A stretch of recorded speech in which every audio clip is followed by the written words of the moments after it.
بسا اوقات بہت سی محنتوں کا نتیجہ انسان دیکھتا ہے کہ ضائع چلا گیا. میں نے 10 سال محنت کی، حاصل کوئی نہیں نکلا. یہ ثمرات کیا ہیں؟ محنتیں، محنتوں کے ثمرات کا ضیاع. کوشش آپ نے کی، قسمت کی خوبی دیکھی ہے، ٹوٹی کہاں کمن، 2-4 ہاتھ جب کے لبے بام رہ گئے. Be prepared.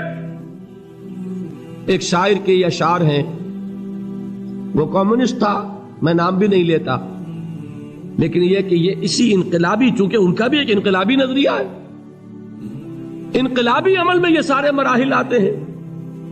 کوئی سیٹ بیک آیا، فرض کیجئے کوئی ناکامی ہو گئی، تو اپنے ساتھیوں کو دل بندھانے کے لیے یہ فصل امیدوں کی ہمدم اس بار بھی غارت جائے گی، سب محنت صبحوں شاموں کی اب کے بھی اکارت جائے گی.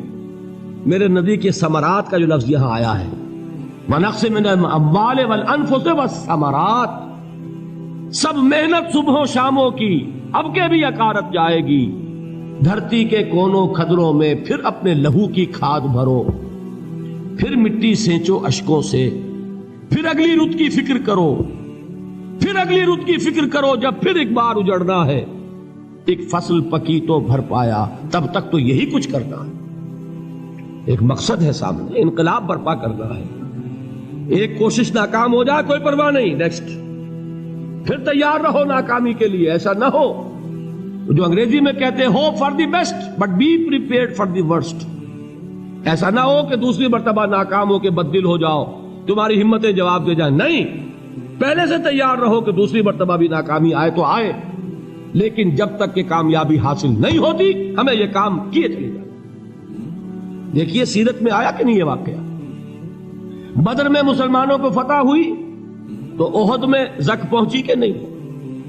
70 صحابہ شہید ہوئے کہ نہیں؟ اگر ان کی ہمتیں جواب دے جاتی تو گاڑی کیسے چلتی آگے؟ تو فرمایا وَلَنَبْلُوَنَّكُمْ بِشَيْءٍ مِّنَ الْخَوْفِ وَالْجُوعِ وَنَقْصٍ مِّنَ الْأَمْوَالِ وَالْأَنفُسِ وَالثَّمَرَاتِ. ہم تمہیں لازم آزمائیں گے، خوف کی کیفیت سے، فقر و فاقے کی کیفیت سے، بھوک سے، جان کے نقصان سے، مال کے نقصان سے، محنتوں کے حاصل کے ضائع ہو جانے سے. وَبَشِّرِ الصَّابِرِينَ، اور اے نبی بشارت دیجئے صبر کرنے والوں کو. الَّذِينَ إِذَا أَصَابَتْهُمْ مُصِيبَةٌ، وہ کہ جب ان پر کوئی تکلیف آئے، کوئی مصیبت آئے، کوئی آزمائش آئے، قالوا انا للہ وانا الیہ راجعون، وہ یہ کہیں کہ ہم اللہ ہی کے ہیں، اللہ ہی کی طرف لوٹ جانا ہے.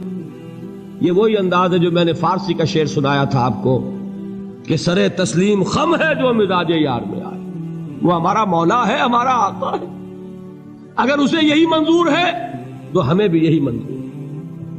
میں نے تسلیم و رضا کی بات کی تھی نا، آپ کو کچھ شعر سنائے تھے. ایک شعر اور سنیے، اور یہ کس کا ہے؟ محمد علی جوہر کا. ایک مرتبہ جیل گئے، ان کی ایک بیٹی جوان بیمار ہوئی، فوت ہو گئی. باہر چھوڑا انگریز نے، جاؤ بھائی دفن کر دو بیٹی کو. دوسری مرتبہ جیل گئے، دوسری جوان بیٹی اسی مرض میں مبتلا ہوئی. اب یہ جیل میں ہے، خبر پہنچی کہ دوسری بیٹی کے اوپر بھی اسی مرض کا حملہ ہوا ہے. ایک نظم لکھی ہے جس کا آخری شعر یہ ہے، تیری صحت ہمیں منظور ہے لیکن اس کو نہیں منظور تو پھر ہم کو بھی منظور نہیں. یہ ہے، جب تک یہ کیفیت نہ ہو اس میدان میں آدمی ثابت قدم نہیں رہ سکتا کہ میرے رب کو اگر یہ منظور ہے تو یہی مجھے منظور ہے، اور تیری صحت ہمیں چاہیے تو ضرور، لیکن ہمارے رب کو منظور نہیں تو ہمیں بھی منظور. راضی برضائے رب. وَبَشِّرِ الصَّابِرِينَ الَّذِينَ إِذَا أَصَابَتْهُمْ مُصِيبَةٌ قَالُوا إِنَّا لِلَّهِ وَإِنَّا إِلَيْهِ رَاجِعُونَ. نہ شود نصیب دشمن کے شود ہلاک تیغت، سر دوستہ سلامت کے تو خنجر آزمائے. اولئک علیہم صلوات من ربہم ورحمہ، یہی ہے وہ لوگ جن پر ان کے رب کی طرف سے عنایتیں ہیں اور رحمتیں ہیں. وَأُولَئِكَ هُمُ الْمُهْتَدُونَ، اور یہی ہے وہ لوگ جو کامیاب ہونے والے ہیں، ہدایت پانے والے، ہدایت یافتہ. اسی سورہ بقرہ میں ذرا آگے چل کر، یہ تو ہے 20واں رکوع، 19واں رکوع 21ویں رکوع کی پہلی آیت ہے لیس البر ان تولوا وجوہکم قبل المشرق والمغرب ولكن البر من آمن بالله واليوم الآخر والملائكة والكتاب والنبيين وآتى المال على حبه ذوي القربى واليتامى والمساكين وابن السبيل والسائلين وفي الرقاب وأقام الصلاة وآتى الزكاة والموفون بعهدهم إذا عاهدوا والصابرين في البأساء والضراء وحين البأس۔ اب یہ آیت جو ہے سورۃ العصر میں جو مضامین آئے تھے سارے اس میں موجود ہیں۔ وہاں ایمان کا لفظ آیا، یہاں 5 ایمانیات کی تفصیل آ گئی، اعمال کی تفصیل آئی، اور آخری بات وہاں کیا ہے وَتَوَاصَوْا بِالصَّبْرِ، اور یہاں کیا ہے وَالصَّابِرِينَ فِي الْبَأْسَاءِ وَالضَّرَّاءِ وَحِينَ الْبَأْسِ، اور صبر کرنے والے، اصل نیکی ان کی ہے جو صبر کریں، کس میں؟ جنگ کے وقت، ذرائے، باسائے، باسا کہتے ہیں فقر اور فاقہ، واحد آئے گا باس تو اس کے معنی جنگ، اور باسا جمع میں آئے گا تو فاقہ، فقر، بھوک، اور ذرائے جسمانی تکلیف، ضرر، جسمانی تکلیفوں میں صبر کرنے والے، فقر اور فاقے میں صبر کرنے والے، اور جنگ کے وقت صبر کرنے والے، اولئک الذین صدقوا واولئک هم المتقون، یہ ہیں وہ لوگ جو صبر کرنے والے ہیں، یہ ہیں جو سچے ہیں، جو اپنے دعوے میں نیکی کے اور ایمان کے صادق ہیں، اور یہی وہ لوگ ہیں جو متقی۔ اگلی سورت ہے سورہ آل عمران، اس میں 2 لفظ آئے ہیں، آخری آیت یا ایھا الذین آمنوا اصبروا وصابروا ورابطوا واتقوا اللہ لعلکم تفلحون۔ دیکھیے یہاں صبر اور صابر جو تعلق جہد اور جہاد کا ہے وہی ہے صبر اور مصابرت۔ صبر ایک طرفہ عمل ہے، آپ جھیل رہے ہیں، برداشت کر رہے ہیں، صبر علی المعصیہ، صبر علی الطاعہ، صبر علی الابتلاء، یہ سب کیا ہے؟ صبر۔ اور مصابرت کیا ہے؟ صبر کا صبر سے مقابلہ۔ یہ سورہ آل عمران، اب وقت نہیں ہے میں آپ کو سناتا اللہ تعالیٰ نے کیسے کیسے مسلمانوں سے کہا، مسلمانوں تمہیں زک پہنچی ہے تو انہیں بھی تو پہنچی تھی، ان کے 70 نہیں مارے گئے تھے بدر میں، ان کے حوصلے جو ہیں وہ تو پست نہیں ہوئے، وہ اگلے سال آ گئے تم پر چڑھائی کر کے، تم کیوں اتنا برا مان رہے ہو؟ تمہارے دل اتنے زخمی کیوں ہو گئے؟ تمہیں تکلیف پہنچتی ہے تو انہیں بھی پہنچتی ہے۔ اپنی غیرت جو ہے ہمیں ذرا اس کا جائزہ لینا چاہیے۔ لوگ باطل نظریات کے لیے کتنی قربانیاں دے رہے ہیں، لوگ باطل چیزوں کے فروغ کے لیے کتنی محنتیں کر رہے ہیں۔ جیسا کہ میں نے ابھی کہا تھا، اسی غیرت کو چیلنج کرنے کے لیے، ذرا آپ کی حمیت دینی کو جوش دلانے کے لیے، قادیانی نوجوان کتنی تعداد میں اپنے آپ کو دین کے لیے وقف کرتا ہے، اور آپ کتنے نوجوان ہیں جو اپنے آپ کو دین کے لیے وقف کرتے ہیں، اور ہوں وہ کھاتے پیتے گھرانوں کے لوگ۔ یہ نہیں ہے کہ اگر کوئی اور کام نہیں کر سکتا تو پھر یہ ہے کہ وہ دین کے کام میں لگ جائے۔ باصلاحیت لوگ، کھاتے پیتے لوگ، ذہنی استعداد رکھنے والے لوگ، اونچے گھرانوں کے لوگ، وہ وقف کریں اپنے آپ کو دین کے لیے۔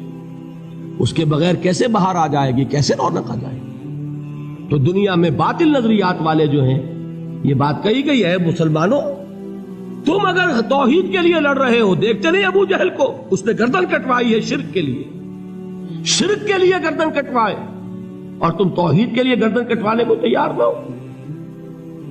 اس نے گردن کٹوائی کہ نہیں کٹوائی؟ اور کس طرح کٹوائی ہے؟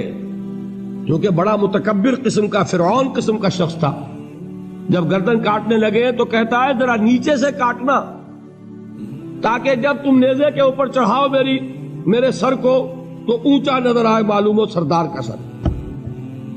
وہ بدبخت مرتے ہوئے بھی جو اس کی کیفیت تھی نا، اس کو ذہن میں رکھیے۔ تو یہ اس لوگوں نے قربانیاں دی، جانیں دی، تو فرمایا اگر تم ان سے زیادہ قربانی نہیں دو گے، یہ نوٹ کر لیجئے اس کو، مجرد اگر حق کو غالب کرنا اللہ کے ذمے ہو تو آنے واحد میں غالب کر دے گا، تمہیں تکلیف ہی دینے کی ضرورت نہیں۔ سمجھ رہے؟ کیا اللہ کے مقابلے میں کوئی باطل کی طاقت ٹھہر سکتی ہے؟ یہ تمہارے ایمان کا امتحان ہے، یہ تمہارے خلوص کی آزمائش ہے، یہ تمہارے امتحان کا ثبوت درکار ہے کہ اللہ تعالیٰ دیکھنا چاہتا ہے تم اس کے لیے اپنی جانیں قربان کرنے کو تیار ہو کہ نہیں، تم اس کے لیے تن من دھن لگانے کو تیار ہو کہ نہیں۔ اور یہ جان لو کہ اگر کفار اور مشرکین اور ملحدین اور باطل نظریات والے وہ جو کچھ قربانیاں اپنے باطل نظریات کے لیے دے رہے ہیں ان سے زیادہ اگر تم نہیں دو گے تو حق غالب نہیں ہوگا۔ انہوں نے جو صبر کیا ہے اپنے باطل نظریات پر، اگر تم اس سے زیادہ صبر کا ثبوت نہیں دو گے اپنے اس حق پر تو حق غالب نہیں ہوگا۔ اس لیے فرمایا یا ایھا الذین آمنوا اصبروا وصابروا، نہ صرف یہ کہ صبر کرو بلکہ صبر میں اپنے دشمنوں سے آگے نکلو، ان کے صبر سے بڑھ کر صبر کرو۔ وَرَابِطُوا، مرابطہ کہتے ہیں چوکس رہنا، ہوشیار، پہرا دو، ایسا نہ ہو کہ دشمن جو ہے غفلت میں تمہارے اوپر کوئی حملہ جو ہے کر بیٹھے۔ وَاتَّقُوا اللَّهَ، اور اللہ کا تقوی اختیار کرو، لعلکم تفلحون، تاکہ تم فلاح پاؤ۔